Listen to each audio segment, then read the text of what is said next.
जो नाश होने वाले हैं उनके लिए ये बातें मूर्खता हैं, लेकिन जो सामर्थ पाने वालों के लिए क्रूस की कथा क्या है? उद्धार की सामर्थ इसी क्रूस की कथा में पाई जाती है। हालेलुया। तो क्या आप नाश होने वाले हैं?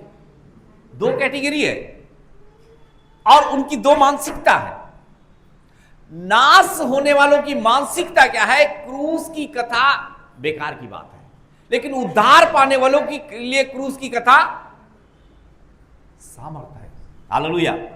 पापों का मेरे बोझ उठाकर मुक्ति का मार्ग मुझको दिखाकर, मुक्ति का मार्ग मुझको दिखाकर।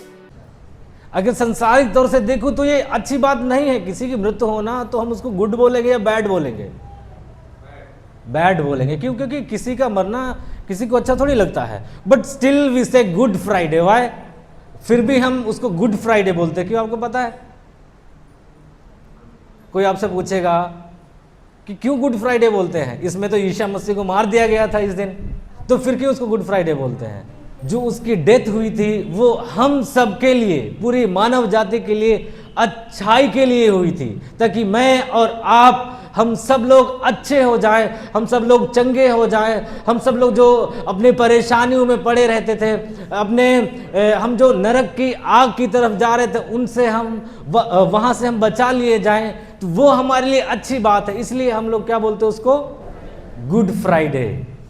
लेकिन फिर भी वो इस प्रकार से प्रार्थना कर रहा है कि हे प्रभु, इन्हें क्षमा कर, ये नहीं जानते ये क्या कर रहे हैं, क्योंकि ये जो कर रहे हैं ये अपनी अज्ञानता में हैं। हालांकि इतने अज्ञान भी नहीं थे, उनको बाइबल का नॉलेज था। यीशु मसीह के जन्म से लेकर यीशु मसीह के 3 साल सेवकाई तक उन्होंने खुद भविष्यवाणियां पूरी होते हुए देखी। कुछ लोगों ने यूहन्ना से कहलवाया कि क्या तू जिसकी हम बाट जो रहे थे वही है। उन्होंने ये देखा कि इसने मुर्दों में से जिंदा किए लोगों को, उसने ये देखा इसने तमाम लोगों के पाप क्षमा किए हैं। उसके बावजूद भी यीशु मसीह कह रहा है, प्रभु तू इन्हें क्षमा कर, ये अज्ञानी है। तूने अपनी जान देकर मेरी जिंदगी बचाई है। जय मसीह की।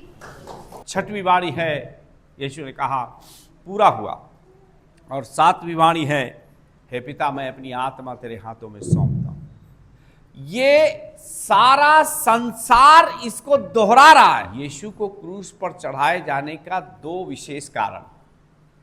नंबर 1, वो विश्राम दिन में ही बीमारों को चंगा करता था। ये यहूदियों की प्रथा के अनुसार सबसे ज्यादा क्रोधित करने का विषय था।